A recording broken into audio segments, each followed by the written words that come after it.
Hali ya hewa ya siku hizi, masika ni kama vuli. Zamani kulikuwa na mvua mwezi huu ambayo haifai hata utoke nje. Lakini kwa siku hizi, hapana. Ni jua tu.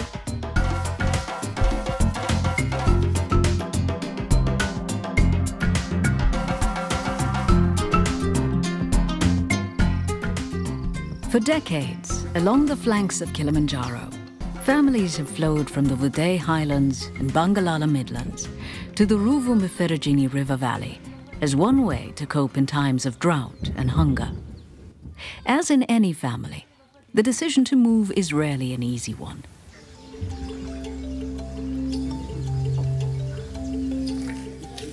Watu walikuwa wanagombana maana maji haitoshi, alafu chakula hamna, maana jua lilikuwa kali, alafu maji yalikuwa hayatoshi, ndio wakaamua kuhama. Sisi tukawa tunabaki kwa ajili ya familia ile inayosoma. Hilo ndio tatizo la kule. Wanalima wanavuna, lakini nao maendeleo ya shule hamna. Na sisi huku kilichotubakisha huku ni kwa ajili ya shule. Aminieli John Msuya lives in the highlands of Vudee. Her husband moved to the Ruvu-Mferejini Valley to farm and bring their family food, until he became ill. Ameugua sasa hapo akafariki. Lakini tangu afariki mimi nalima mwenyewe na watoto wangu. Huyu ni mjukuu wa watoto wa kike. Mama yake huyu yuko Dar es Salaam. Nakaa na mjukuu.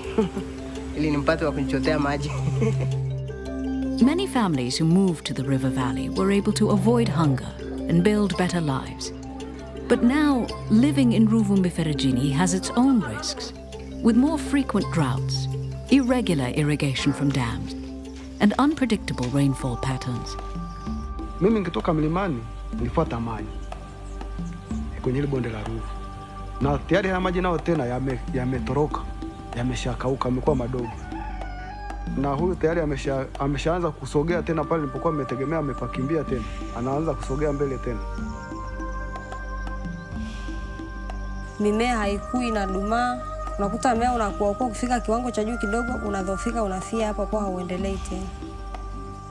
Maji yamekuwa madogo sasa hivi hayafiki. Sasa hivi sijalilima kabisa lipo. Tulilima sehemu ikakataa kuingia. Mahindi yakafa basi nikaacha kwanza. Poor people who rely on rainfall for farming are at great risk for hunger, as they often have few choices for their families. Sometimes even migration is not an option. Many people are in essence trapped in a cycle of poverty. Unajua sio kwamba sisi tumefanana. Kuna wengine wako juu kidogo ndio wanaotufaa. Wanatutafuta, tunaenda kwa hata kama ni kufagia mazizi, tunafagia, tunapewa, tunapata kula, tunaishi. Mvua ikishakatika hatuna la kufanya. Tunabaki hivyo hivyo, Mungu anatusaidia hivyo hivyo jinsi atakavyotusaidia. Tuna mahali wa kwenda si. And not everyone wants to move. They're connected to their land, their families and friends, and the places they call home. Instead, they want better knowledge, stronger choices, and real solutions.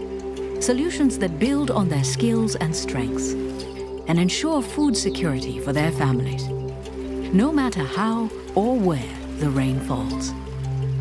Kutoka mimi sitaki. Hapana. Nataka nikae nyumbani kwangu nifanye shughuli zangu.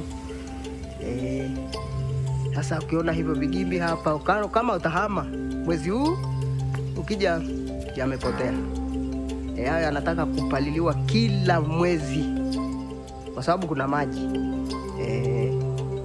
Kwa pale tungekuwa na ndiva, tungekuwa na uhakika wa kilimo. Maana yake pale ni mfereji unatusumbua. Maana yake tunategemea mvua. Mvua ikinyesha ndio kunakuwa na mabadiliko.